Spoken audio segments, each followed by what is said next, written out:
तो कहानी शुरू होती है और हम मैक्स को देखते हैं। मैक्स 3 दिन और 3 रात तक एक नुकीली चट्टान पर बेहोश पड़ा रहा। जैसे ही उसकी आंखें खुली, उसने चारों तरफ देखा और बिल्कुल जम सा गया। दूर समुद्र में उसके साथी नाविक ऐसे तैर रहे थे जैसे आराम से सो रहे हों, लेकिन जब वो पास गया तो उसकी रूह कांप गई। वो सब बहुत पहले ही मर चुके थे। उसी पल मैक्स को समझ आ गया कि इस भयानक हादसे में जिंदा बस वही बचा है। मन भारी था, लेकिन फिर भी उसने हिम्मत करके सबके शवों को किनारे पर दफना दिया। शाम होते होते चारों तरफ अंधेरा फैल गया और जंगल का सन्नाटा और अनजान खतरे उसे अंदर घुसने ही नहीं दे रहे थे। वह पास के एक बड़े पेड़ पर चढ़ गया और पूरी रात वहीं डरा सहमा बैठा रहा। उसके दिमाग में बस एक ही बात घूम रही थी, सुबह होते ही किसी तरह खुद को बचाने का तरीका ढूंढना होगा। अगली सुबह जब सूरज निकला तो उसे दूर वहीं बड़ा जहाज दिखाई दिया जिस पर वो सफर कर रहा था। उसने ठान लिया कि वहां जाकर खाने पीने और बचाव का सामान जुटाना ही पड़ेगा। कई घंटे की मेहनत के बाद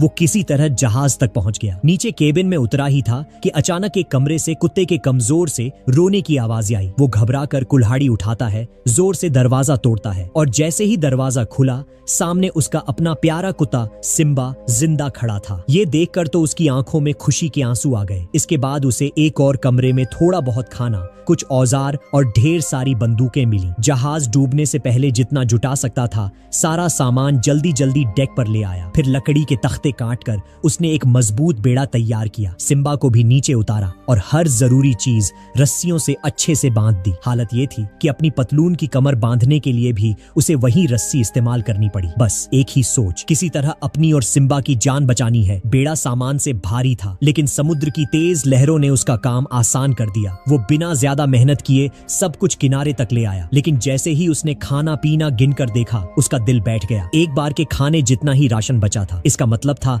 कि अब उसे और सिम्बा को बहुत संभल कर खाना पड़ेगा और साथ ही यहाँ से निकलने का रास्ता भी जल्दी से ढूंढना होगा। थोड़ी ताकत आई तो मैक्स राइफल लेकर जंगल की तरफ निकल पड़ा। उम्मीद थी कि कहीं ना कहीं कोई रास्ता, कोई निशानी या घर वापस जाने का कोई तरीका जरूर मिलेगा। वो एक ऊंचे झरने को पार करता गया, फिर एक बड़ा सुनसान मैदान, और तभी धीरे धीरे चलता हुआ वो द्वीप के दूसरे किनारे पर पहुंच गया। वह दूसरी तरफ पहुंचा तो बिल्कुल दंग रह गया। जितनी दूर तक नजर जा रही थी वहां न जमीन थी, न कोई इंसान, न ही किसी तरह की जिंदगी का निशान। ऊपर से यह जगह भी ऐसी थी जहां से जहाज कभी गुजरते नहीं थे, यानी बचाव की उम्मीद लगभग ना के बराबर थी। इसलिए मैक्स ने सोचा कि अगर कभी कोई मदद मिले भी तो उसे मिस नहीं करना चाहिए। वह अपना छोटा सा ठिकाना समंदर के बिल्कुल करीब शिफ्ट कर लिया और हर दिन दूरबीन लेकर घंटों समंदर को घूरता रहता। लेकिन दिन बीतते गए, हफ्ते बीत गए और देखते देखते पूरे 6 महीने निकल गए, पर कुछ भी नहीं बदला। एक दिन मैक्स और सिम्बा किनारे की चट्टानों पर सीपियां ढूंढ रहे थे। तभी सिम्बा अचानक जोर जोर से भौंकने लगा। पहले तो मैक्स ने ध्यान नहीं दिया,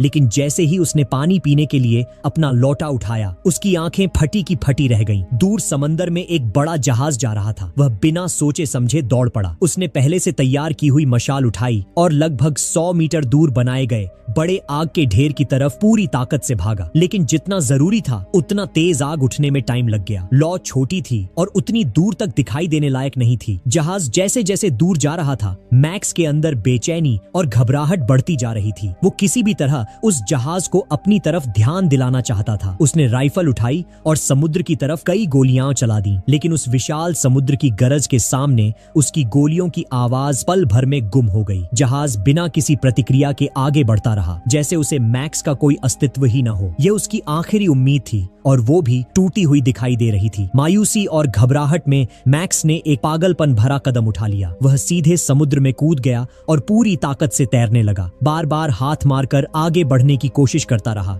लेकिन कुछ ही मिनटों में उसे समझ आ गया कि वो अपनी जगह से हिल भी नहीं पा रहा। तेज लहरें उसे आगे जाने ही नहीं दे रही थीं। धीरे धीरे वह जहाज उसकी आंखों के सामने छोटा होता गया, फिर सिर्फ एक बिंदु और फिर पूरी तरह गायब। मैक्स थककर चूर हो चुका था। शरीर में ताकत नहीं बची थी, दिमाग सुन्न हो गया था और उम्मीदें टूट चुकी थीं। समुद्र ने ही उसे वापस किनारे की तरफ धकेल दिया। वह जब रेत पर गिरा, बिल्कुल गीला, थका हुआ और टूट चुका था, उसी वक्त सिम्बा दौड़कर उसके पास आया। वह रो रहा था, कराह रहा था, जैसे उसे सब समझ आ गया हो। सिम्बा की आवाज सुनकर मैक्स का दिल और भी टूट गया। किसी इंसान का दर्द वह शायद सह भी लेता, लेकिन अपने कुत्ते का दुख, बस यही एक चीज थी जो उसके दिल को चीर देती थी। उस रात मैक्स चुपचाप आसमान की तरफ देखता रहा। तारे तो चमक रहे थे, लेकिन उनमें उसे जरा सी भी उम्मीद दिखाई नहीं दे रही थी। वह लंबे समय तक सोचता रहा और आखिर में एक बात साफ हो गई, अगर कोई उसे बचाने नहीं आने वाला तो उसे खुद ही इस जगह को अपना घर बनाना पड़ेगा। अगले ही दिन उसने खुद को काम में झोंक दिया। पहले एक सुरक्षित जगह ढूंढी, फिर लकड़ियां इकट्ठा की और धीरे धीरे एक छोटा सा शेल्टर बनाने लगा। उसके पास औजार तो कम थे, लेकिन हिम्मत पूरी थी। कुछ ही दिनों में उसने एक ढांचा तैयार कर लिया, जिसे वह हर दिन थोड़ा थोड़ा और बेहतर बनाता गया। फिर कई महीनों तक यही रूटीन चलता रहा और एक साल पूरा होते होते उसके हाथों एक खूबसूरत बड़ा देहाती सा घर खड़ा हो गया था। धीरे धीरे उसे एहसास होने लगा कि यह द्वीप पूरी तरह बुरा भी नहीं है। यहाँ अनानास थे, मीठे आम थे, जंगली जानवर थे और सबसे अच्छा गर्म पानी के प्राकृतिक झरने थे। यहाँ खाना भी था, पानी भी था, शिकार भी, और सबसे जरूरी बात, सिम्बा उसके साथ था। अब उसका जीवन एक तय दिनचर्या बन चुका था। सुबह उठकर खाना ढूंढना, दिन में घर सुधारना या जंगल से लकड़ियां लाना, और शाम को समुद्र के किनारे बैठकर आसमान तक फैलते पानी को देखना। कभी कभी उसके मन में आता कि शायद किसी दिन कोई जहाज फिर गुजरेगा, लेकिन अब उसकी जिंदगी उसी उम्मीद पर टिकी नहीं थी। और देखते देखते 2 साल कैसे बीत गए उसे खुद भी पता नहीं चला। इस वीरान द्वीप पर भले ही वह अकेला था, लेकिन सच में वह अकेला नहीं था, क्योंकि सिम्बा उसकी हर सांस, हर कदम, हर पल के साथ था। सिम्बा की मौजूदगी उसके लिए जीवन की आखिरी बची हुई गर्माहट की तरह थी। वह खुद को तरह तरह से व्यस्त रखने की कोशिश करता, कभी लकड़ी पर अपने अनुभवों को खोदकर, कभी पुरानी डायरी में लिखकर, तो कभी बांसुरी की धीमी धुन बजाकर। और जब भी बांसुरी की आवाज हवा में फैलती, सिम्बा अपनी पूंछ हिलाते हुए हल्की हल्की उछल कूद करने लगता, जैसे इस वीरान दुनिया में वो भी अपनी छोटी सी खुशी तलाश रहा हो। लेकिन इंसान चाहे जितनी कोशिश कर ले, अकेलेपन से पूरी तरह भाग नहीं सकता। धीरे धीरे मैक्स के दिन एक जैसे और फीके लगने लगे। हर सुबह वही किनारा, वही पेड़, वही जंगल, और रात होते ही जब सब शांत हो जाता, तब उसके दिल की खाली जगह सबसे जोर से चीखने लगती। कई बार वह अपने घर के एक कोने में बैठकर पत्नी को याद करता करते रो पड़ता। उसकी हंसी, उसकी नरमी, उसका साथ, सब अब बस याद बनकर रह गया था। एक दिन जब मैक्स और सिम्बा समुद्र तट पर आराम से टहल रहे थे, तभी उसकी नजर अचानक रेत पर बने एक गहरे निशान पर पड़ी। पहले उसे लगा कि शायद यह उसके ही पैरों का होगा, लेकिन जैसे ही उसने झुककर उसके आकार को देखा, उसका दिल एक पल के लिए रुक गया। यह निशान इंसान का था, लेकिन इतना बड़ा कि मानो किसी विशालकाय, किसी क्रूर योद्धा या किसी दैत्य ने कदम रखा हो। एक ठंडी कंपी उसकी रीढ़ में दौड़ गई। उसने तुरंत राइफल हाथ में कस ली। उसकी चाल धीरे धीरे बेहद सतर्क हो गई। आसपास की हर झाड़ी, हर पेड़ की सरसराहट, हर फुसफुसाहट, सब उसकी नजर के दायरे में थी। सिम्बा भी अजीब तरह से चौकन्ना हो गया था। धीमे धीमे गुर्रा रहा था, जैसे किसी अदृश्य खतरे को महसूस कर रहा हो। जंगल में थोड़ा आगे जाने पर मैक्स की नजर चौंक गई। वहां कई डोंगी खड़ी थी, मजबूत लकड़ी की, खूबसूरती से तराशी हुई, और ऐसी स्थिति में जैसे अभी अभी किसी ने उन्हें किनारे लगाया हो। और ठीक पास ही से कुछ अजीब तरह की आवाजें आ रही थी, न बात करने जैसी, न गाने जैसी, कुछ ऐसी जिन्हें उसने अपनी जिंदगी में पहली बार सुना। उसी पल उसे समझ आ गया, द्वीप पर कोई है, और वे बिल्कुल भी साधारण लोग नहीं हैं। उसका दिल तेजी से धड़क रहा था। तो दोस्तों, कहानी पसंद आ रही है तो लाइक सब्सक्राइब जल्दी से कर दो। फिर भी मैक्स उन आवाजों का पीछा करता हुआ आगे बढ़ा और एक मोटे पेड़ के पीछे छिपकर झांकने लगा। जैसे ही उसने सामने का दृश्य देखा, उसके शरीर का सारा खून सूख गया। आदिवासियों का एक बड़ा समूह भयानक बलि रस्म कर रहा था। ढोल तेजी से बज रहे थे, आग आसमान को चीर रही थी, और बीच में कुछ लोग रस्सियों में बंधे हुए खून से लथपथ छटपटा रहे थे। उनकी चीखें, उन चीखों ने मैक्स को अंदर तक हिला दिया। वह कांप कर जमीन पर पीछे की तरफ खिसक गया। डर और हिम्मत के बीच उसके मन में एक भयंकर जंग छिड़ गई। वह जानता था, अगर उसे देख लिया गया तो उसका अंजाम भी शायद वही होगा जो उन लोगों का होने वाला था। लेकिन जैसे ही उसकी नजर एक रस्सियों में बंधे आदमी की आंखों पर पड़ी, उन आंखों में डर नहीं बल्कि दया की भीख थी, मदद की पुकार। वो नजारा मैक्स के अंदर कुछ तोड़ गया। 2 सालों का अकेलापन भी उसकी इंसानियत को खत्म नहीं कर पाया था। कुछ सेकंड तक उसने अपनी ही धड़कनों से लड़ाई की, फिर उसने सांस लेकर फैसला कर लिया। वह चुपचाप खड़ा होकर किसी को मरते नहीं देखेगा, चाहे उसकी अपनी जान ही चली जाए। मैक्स ने पेड़ के पीछे से राइफल उठाई, निशाना साधा और जैसे ही उसे ठीक मौका मिला उसने ट्रिगर दबाया। गोली की आवाज जंगल में गूंज उठी और पूरा अनुष्ठान हड़कंप में बदल गया। ढोल की आवाज रुक गई, आदिवासी चिल्लाने लगे और अफरा तफरी मच गई। उसी अराजकता में बंधा हुआ एक युवक किसी तरह अपनी रस्सियां तोड़कर भागने में सफल हो गया। एक गोली ने न सिर्फ खतरे का दरवाजा खोला था बल्कि एक जिंदगी बचा भी दी थी। थोड़ी ही दूरी पर भागते भागते उस युवक का सामना सीधे मैक्स से हो गया। दोनों बस एक पल के लिए थम गए। हवा में ऐसा तनाव था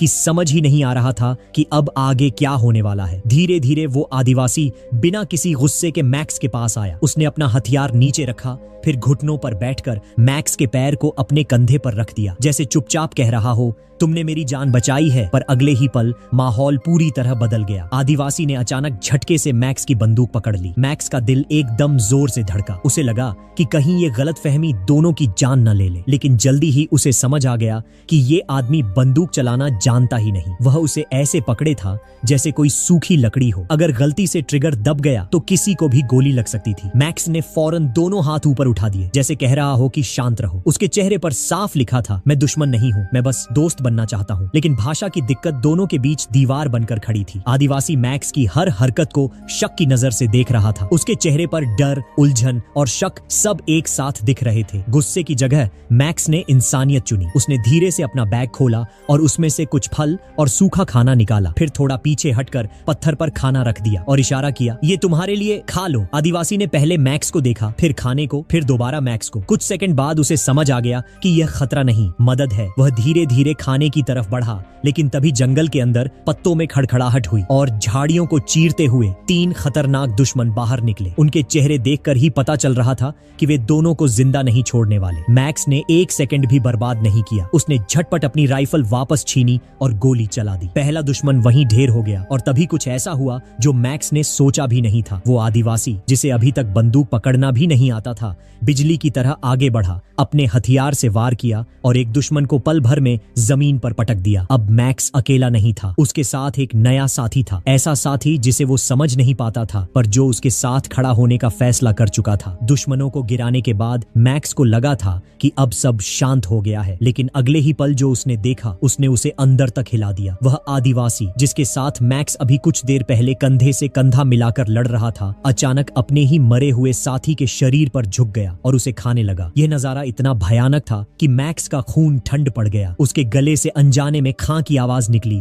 और वह सुनते ही आदिवासी चौकन्ना होकर भाग गया। तभी मैक्स को समझ आया, यह आदमी सिर्फ आदिवासी नहीं, नरभक्षी है। अब डर उसकी नसों में दौड़ने लगा। वह तुरंत अपने ठिकाने पर लौटा और कई दिनों तक बस एक ही काम करता रहा, सुरक्षा। उसने घर के चारों ओर नुकीली लकड़ियों की बाड़ें लगा दी, कई गड्ढों और रस्सियों वाले जाल तैयार किए और हर राइफल को लोड करके रख दिया। रात भर आग जलाकर जागता रहता, कहीं हमला न हो जाए। लेकिन हैरानी यह थी कि पूरे 6 महीने तक कोई दुश्मन वापस नहीं आया। जितनी शांति बढ़ती गई, मैक्स उतना ही बेचैन होता गया। आखिर उसने सोचा, अगर खतरा मेरे पास नहीं आ रहा तो शायद मुझे ही खतरे के पास जाना पड़ेगा। वह अपनी राइफल और सिम्बा को लेकर जंगल में निकल पड़ा। हर कदम सोच समझ कर रख रहा था, लेकिन अचानक जमीन उसके नीचे धंस गई और वह रस्सियों में फंसकर सीधे पेड़ से उलटा लटक गया। राइफल नीचे गिर चुकी थी और उसका शरीर बिल्कुल भी हिल नहीं पा रहा था। सिम्बा घबराकर भौंका, कुछ पल वहीं रहा, फिर जंगल में दौड़ गया, शायद मदद ढूंढने या खुद बचने के लिए। कुछ देर बाद झाड़ियों से वही आदिवासी सामने आया, लेकिन इस बार उसकी आंखों में दुश्मनी नहीं, बस एक अजीब सी जिज्ञासा थी। वह धीरे धीरे मैक्स की गिरी हुई राइफल उठाकर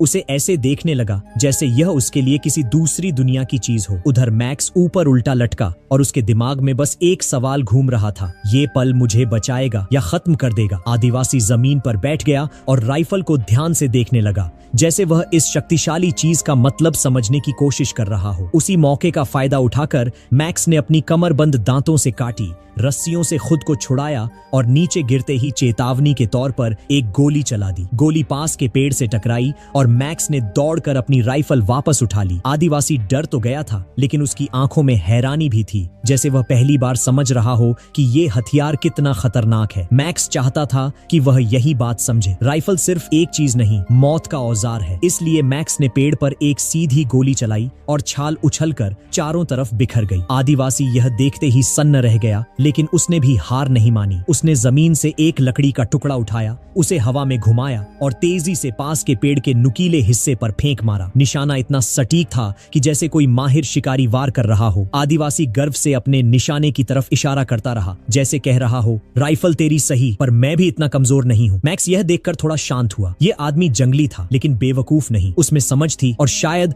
थोड़ा इंसानी दिल भी। धीरे धीरे मैक्स ने उसे अपने घर ले जाने का फैसला कर लिया। रात का समय था। मैक्स ने उसे खाना दिया, फल, मांस और पानी। आदिवासी ने भरोसे से खाया और महीनों बाद मैक्स को पहली बार लगा कि वह सच में अकेला नहीं है, लेकिन डर अभी भी बाकी था। इसीलिए रात में उसने उसे हल्के से जंजीर में बांध दिया ताकि न वह भागे न कोई नुकसान करे। लेकिन अगली सुबह कुछ अनोखा हुआ। आदिवासी ने बिना कोई आवाज किए जंजीर खोली और सीधे मैक्स के कमरे में पहुंच गया। आहट सुनते ही मैक्स चौंक कर उठ बैठा। एक पल के लिए उसे लगा कि कोई खतरा उसके घर में घुस आया है, लेकिन सामने जो दिखा उसे देखकर वह थम गया। वही आदिवासी जिसे उसने पिछली रात डर की वजह से बांध दिया था, अब बिल्कुल शांत चेहरे के साथ उसके लिए खाना उठाए खड़ा था। उस एक पल में मैक्स का दिल सच में पिघल गया। उसे लगा कि उसने इस आदमी को गलत समझा था, उस पर शक करके शायद बड़ी गलती कर दी थी। मैक्स ने बिना देर लगाए उसकी जंजीर खोल दी और पहली बार मुस्कुराकर उसका हाथ पकड़ लिया। उसने उसका नाम रखा फिलिप। यही नाम दोनों के बीच दोस्ती की शुरुआत बन गया। इसके बाद मैक्स ने ठान लिया कि वह फिलिप को अपनी भाषा सिखाएगा। शुरुआत में उसे लगा यह काम महीनों या सालों में पूरा होगा, लेकिन फिलिप कोई आम इंसान नहीं था। वह जन्म से तेज दिमाग वाला था। सिर्फ 6 महीने में वह मैक्स से बुनियादी बातें आराम से करने लगा। वह सिर्फ बात नहीं करता था, बल्कि समझता भी था, और यह उसकी अकेली खूबी नहीं थी। फिलिप बहुत मेहनती भी था। वह मैक्स के साथ घर सुधारता, शिकार पर जाता, खेतों में काम करता और रोजमर्रा की हर चीज में उसका साथी बना रहता। मैक्स ने जितना खोया था शायद उतना वह वापस पा रहा था। एक शाम दोनों आग के पास बैठे थे। मैक्स फिलिप को बाइबल की कहानी सुना रहा था। वह चाहता था कि फिलिप भी उसकी तरह ईश्वर को महसूस करे, लेकिन फिलिप ने शांत आवाज में कहा, हमारे कबीले का विश्वास अलग है। हम पक्षी देवता को मानते हैं। मैं उस चीज पर विश्वास करता हूँ जिसे मैं देख सकता हूँ। तुम्हारा ईश्वर आत्माओं में रहता है और मैं हर चीज की आत्मा देख सकता हूँ। इसलिए हमारे विश्वास अलग नहीं, बस अलग रास्तों से एक ही जगह पहुँचते हैं। मैक्स उसकी बात सुनकर पहली बार समझा, फिलिप जंगली नहीं था, बल्कि एक गहरी आत्मा वाला इंसान था। जब फिलिप ने यह कह दिया कि उसे मैक्स का ईश्वर पसंद नहीं है, तो दोनों के बीच माहौल अचानक भारी हो गया और बहस छिड़ गई। मैक्स ने बाइबल उठाकर उसे दिखाया कि ईश्वर इसी में बसे हैं, लेकिन फिलिप ने पन्ने पलटकर देखा और बोला कि उसे अंदर कुछ भी नहीं मिला। इससे मैक्स गुस्से में आकर उसे जंगली कह बैठा और उस अपमान से टूटकर फिलिप तुरंत घर छोड़कर चला गया। इसके बाद दोनों एक ही द्वीप पर रहते हुए भी अजनबी बन गए। रास्ते में मिलते तो नजरें फेर लेते। फिलिप भाले से मछली पकड़ता और मैक्स कांटे से। दोनों की जिंदगी अलग अलग रास्तों पर निकल गई, लेकिन वक्त बीतने के साथ मैक्स के भीतर पछतावा भरता गया। उसे समझ आया कि किसी को बदलना सम्मान नहीं होता। असली सम्मान एक दूसरे की अलग सोच और विश्वास को अपनाने में है। कई दिनों की सोच के बाद मैक्स हिम्मत जुटाकर फिलिप को ढूंढने गया, और जब उसे अकेला बैठा पाया तो उसके पास जाकर धीमी सच्ची आवाज में कहा कि जो भी उसने गुस्से में कहा था उसके लिए वह दिल से माफी चाहता है। अब से दोनों एक दूसरे के विश्वास में दखल नहीं देंगे और इज्जत से दोस्ती निभाएंगे। फिर उसने पूछा, क्या तुम मुझे माफ कर दोगे फिलिप? इस घटना के बाद मैक्स और फिलिप फिर से दोस्त बन गए और उनका रिश्ता पहले से भी गहरा हो गया। खाली वक्त में दोनों बड़े लड़कों की तरह समुद्र तट पर केकड़ों की दौड़ कराते और हंसते खेलते सोचते कि काश उनकी शांत जिंदगी हमेशा ऐसी ही रहे। लेकिन एक दिन फिलिप ने मैक्स को बताया कि उसने अपने कबीले के नियम तोड़े थे, इसलिए उसे बलि के लिए इस द्वीप पर भेजा गया था। और क्योंकि मैक्स ने उसकी जान बचाई थी, अब कबीला जरूर दोबारा आएगा ताकि एक और बलि का अनुष्ठान पूरा कर सके। ये सुनकर दोनों ने तय किया कि वे ज्वालामुखी के पुराने बलि स्थल पर पहले ही बहुत सारे विस्फोटक लगा देंगे ताकि कबीला वाले वापस आई तो एक ही बार में उनका रास्ता हमेशा के लिए खत्म हो जाए। इस योजना को तैयार करने में पूरा 1 महीना बीत गया। फिर एक दिन ज्वालामुखी की गुफा से गड़गड़ाहट की आवाज आई तो मैक्स और फिलिप मशालें लेकर पेड़ों के पीछे छिप गए। मौका मिलते ही उन्होंने फ्यूज में आग लगा दी। चिंगारियां तेजी से फैलने लगीं और उत्सुक सिम्बा भी उनके साथ साथ दौड़ता हुआ गुफा की ओर बढ़ गया। अगले ही पल जोरदार धमाका हुआ और मैक्स की आंखों के सामने उसका 10 साल का साथी सिम्बा आग की लपटों में गायब हो गया। यकीन करना उसके लिए नामुमकिन था। टूटे दिल से उसने सिम्बा को अपने आंगन में दफनाया और रोते हुए उसके लिए प्रार्थना की। लेकिन इसी बीच फिलिप ने चेतावनी दी कि अगर कबीले को पता चला कि वह अभी भी जिंदा है तो वे उसे उसे कभी नहीं छोड़ेंगे। इसके जवाब में मैक्स ने कहा कि वे एक बेड़ा बनाकर इंग्लैंड जा सकते हैं। ये सुनते ही फिलिप भड़क उठा और बोला कि उनके कबीले पर गोरे लोग अक्सर हमला करते हैं और उन्हें पकड़कर गुलाम बनाकर ले जाते हैं। तभी अचानक फिलिप को शक हुआ कि कहीं मैक्स भी उसे गुलाम समझता तो नहीं, और जितना मैक्स इनकार करता फिलिप उतना ही नाराज होता गया। इसी गलत फहमी की वजह से मैक्स ने अपना सबसे अच्छा दोस्त फिर खो दिया। अकेले रह जाने के बाद उसके पास अब सिर्फ एक ही रास्ता बचा, द्वीप से निकलने के लिए बेड़ा बनाना। इसके लिए उसे सदियों पुराने विशाल पेड़ों को अकेले कुल्हाड़ी से काटना पड़ा। हर वार के साथ उसे महसूस होता गया कि वह इस द्वीप पर बिल्कुल अकेला रह गया है। तूफान आने से पहले द्वीप छोड़ना जरूरी था और मैक्स के पास 1 महीने से भी कम समय बचा था, इसलिए वह दिन रात बिना रुके काम करता रहा। हवा में भी, बारिश में भी। उसकी जान तोड़ मेहनत से बेड़ा धीरे धीरे आकार लेने लगा। एक दिन जब वह रस्सियां बांध रहा था, फिलिप अचानक पीछे आया और जोर से बोला, मैं अभी सोया नहीं हूँ, मैं तैयार हूँ अपने दोस्त के पास जाने के लिए। फिर उसने भावुक होकर कहा कि मैक्स ने उसकी जान बचाई थी और अब वह चाहता है कि जीवन मैक्स को सुरक्षित जगह तक ले जाए। इसी बात पर उसने अपने हाथों से बनाई एक माला मैक्स को दी, यह बताते हुए कि वह इस बार उसकी मदद करने लौटा है। इससे वे फिर से पहले जैसे दोस्त बन गए। लेकिन तभी भयानक तूफान आ गया और मजबूरी में दोनों को अपने पाले हुए बकरियों को बाहर छोड़ना पड़ा और वे एक कमजोर घर में छिपकर तूफान के गुजरने का इंतजार करने लगे। पर दोनों ने कभी नहीं सोचा था कि भले ही उन्होंने बेड़े को मजबूत रस्सियों से बांध रखा था, लेकिन प्रकृति की ताकत इतनी जबरदस्त निकली कि पूरा बेड़ा बाढ़ में बह गया। किसी तरह लंबी रात काटकर जब वे सुबह बाहर निकले तो पूरा द्वीप टूटी शाखाओं, उखड़ी जड़ों और बिखरी लकड़ियों से भरा पड़ा था, मानो तूफान ने उनकी सारी मेहनत और उम्मीदों को एक झटके में निगल लिया हो। मैक्स और फिलिप के पास घबराने का कोई वक्त नहीं था, क्योंकि पूर्णिमा की रात तेजी से करीब आ रही थी, जिसका मतलब था कि आदिवासी कभी भी द्वीप पर पहुंच सकते हैं। अब उनकी जीत सिर्फ उनकी समझदारी और बारूद पर टिकी थी। दोनों ने फौरन जगह जगह अलग अलग तरह के जाल बिछाने शुरू किए। उन्होंने पवन चक्की के तंत्र से एक ऐसी मशीन बनाई जो खुद ब खुद गोलियां चला सके, टूटे दर्पणों को जोड़कर ध्यान भटकाने वाला उपकरण तैयार किया और हर रास्ता इस तरह सेट किया कि आदिवासी अंदर कदम रखते ही फंस जाए। आखिरकार वह पूर्णिमा की रात आ गई जब सब कुछ दांव पर था। मैक्स ने अपनी दाढ़ी काटकर खुद को आदिवासी जैसा बना लिया और युद्ध शुरू होने से पहले दोनों ने अपने अपने देवताओं से प्रार्थना की, क्योंकि यह सच में करो या मरो की लड़ाई थी। इसके बाद मैक्स ने बांसुरी बजाकर आदिवासियों का ध्यान जालों की ओर खींचा और योजना बिल्कुल सही चलती दिखी, क्योंकि वे स्वरों के पीछा करते हुए आगे बढ़ने लगे। लेकिन जब वे सिम्बा की कब्र के पास से गुजरे, उन्होंने दीवार तोड़ दी। यह देखकर मैक्स के भीतर गुस्से की लपटें उठी। उसने सही वक्त देखकर रस्सी काटी और छिपा हुआ तंत्र चल पड़ा, जिससे कई आदिवासी वहीं ढेर हो गए। बाकी बचे हुए टूटी दर्पणों की चमक से दूसरी दिशा में मुड़े और सीधे बड़े जाल में जा गिरे। अब दोनों की जीत सच में नजदीक थी। आदिवासियों का पूरा समूह खत्म हो गया। लेकिन जैसे ही मैक्स और फिलिप ने सोचा कि अब सब खत्म हो गया है, झाड़ियों से निकले अंतिम आदिवासी ने अचानक तीर चलाया जो सीधे मैक्स की छाती में लगा। फिलिप ने बिना सोचे समझे अपनी कुल्हाड़ी फेंककर उस दुश्मन को मार गिराया। फिर वह तुरंत जंगल में दौड़ा, जड़ी बूटियां ढूंढी, उन्हें पीसकर मैक्स के घाव पर लगाया। लेकिन 3 दिन बीतने पर भी घाव भरने की बजाय और ज्यादा संक्रमित हो गया। यह साफ हो गया कि अगर जल्दी इलाज नहीं हुआ तो मैक्स 2 दिन से ज्यादा नहीं बच पाएगा। इसलिए फिलिप ने अपनी जान की परवाह की बिना फैसला किया कि वह मैक्स को इलाज के लिए अपने कबीले में ले जाएगा, क्योंकि असली दवाई वहीं थी। लेकिन जैसे ही वे कबीले के द्वार पर पहुंचे, धनुष बाण लिए आदिवासी उन्हें घेर कर खड़े हो गए, क्योंकि सबको लगा कि मैक्स गुलाम बनाने वाला गोरा आदमी है। फिर भी एक नियम था कि बीमार को मारना पाप है, इसलिए डॉक्टर ने मैक्स का घाव साफ किया और इलाज शुरू किया। लेकिन फिलिप को बताया गया कि जैसे ही मैक्स ठीक होगा, उसे फिलिप के साथ अखाड़े में जानलेवा द्वंद्व युद्ध करना पड़ेगा और सिर्फ वही जो जिंदा बचेगा इस जगह से जाने की इजाजत पाएगा। 2 दिन बाद ठीक उसी नियम के अनुसार मैक्स और फिलिप मजबूरन अखाड़े के बीच आमने सामने खड़े थे। कल तक सबसे अच्छे दोस्त थे और अब एक दूसरे को चोट पहुंचाने से डर रहे थे। लेकिन नियम इतने क्रूर थे कि अगर लड़ाई नहीं करते तो दोनों को मार दिया जाता। मजबूरी में लड़ाई शुरू हुई। आखिरकार मैक्स जमीन पर गिर पड़ा, उसका खंजर दूर जा गिरा और उसने अपनी बाहें फैलाकर आंखें बंद कर ली। चाहता था कि उसका दोस्त उसे तुरंत मार डाले, पर फिलिप जब उसके ऊपर झुका, उसका हाथ रुक गया, वह वार नहीं कर सका। तभी अचानक एक तेज बंदूक की आवाज गूंजी और फिलिप मैक्स की बाहों में गिर पड़ा। मैक्स के दिल का सबसे बड़ा हिस्सा उसी पल टूट गया, क्योंकि पता चला कि गोरे लोग फिर से कबीले पर हमला करने आए थे और उन्होंने गलती से फिलिप को ही गोली मार दी। इस तरह 15 साल उस द्वीप पर फंसा रहा मैक्स